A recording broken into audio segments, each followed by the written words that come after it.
நம்மளோட skin glow oil வந்து நல்ல ஹாட் செல்லிங்கா போயிட்டு இருக்குன்னு உங்க எல்லாருக்குமே தெரியும். ஸோ இப்போ நம்ம வந்து second version of skin glow oil வந்து லான்ச் பண்ணலாம் அப்படிங்கிற ஒரு ஐடியாவில் இருக்கும். என்னன்னு பார்த்தீங்கன்னா, ஆல்ரெடி நமக்கு வந்து நிறைய பேர் நல்ல ரிசல்ட் கொடுக்குது. Black spots, pigmentation and colour increase ஆகுது, ஸ்கின் டோன் நல்லாவே இம்ப்ரூவ்மெண்ட் தெரியுது. நிறைய பேர் நிறைய ரிசல்ட்ஸ் கொடுத்ததுனால நிறைய ஃபீட்பேக் எல்லாமே வந்து நம்ம ஷேர் பண்ணியிருக்கோம்.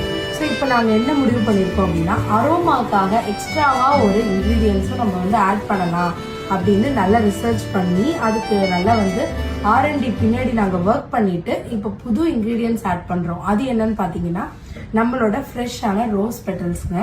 இது வந்து நம்மளோட ஸ்கின் க்ளோ ஆயிலில் இப்போ யூஸ் பண்ண போகிறோம். இதில் வந்து நிறைய பெனிஃபிட்ஸ் இருக்குது ஸ்கின்னுக்கு அப்படிங்கிறது உங்களுக்கு நல்லாவே தெரியும். ரோஸ் வாட்டரே வந்து பார்த்தீங்கன்னா நம்ம டெய்லியுமே யூஸ் பண்ணலாம் ஆஸ் அ டோனராக. ஸோ இது வந்து நம்மளோட ஸ்கின் க்ளோ ஆயிலில் இப்போ ஒரு ஆட் ஆனால் நம்ம யூஸ் பண்ணிட்டு இருக்கோம். இப்போ என்னென்ன இன்க்ரீடியன்ஸ் வந்து நம்ம போடுறோம் அப்படிங்கிறதையும் நான் காமிச்சிடுறேன். என்னென்ன இன்க்ரீடியன்ஸ் ஆட் பண்ணுவோம் அப்படின்னா, கேரட் ஆட் பண்ணுவோம், ஆரஞ்சு ஆட் பண்ணுவோம், பீட்ரூட், ஆலிவ் ஆயில், பாதாம் oil, coconut oil and vitamin B capsules. இதுதான் வந்து நம்ம எப்பவுமே யூஸ் பண்ணுவோம்.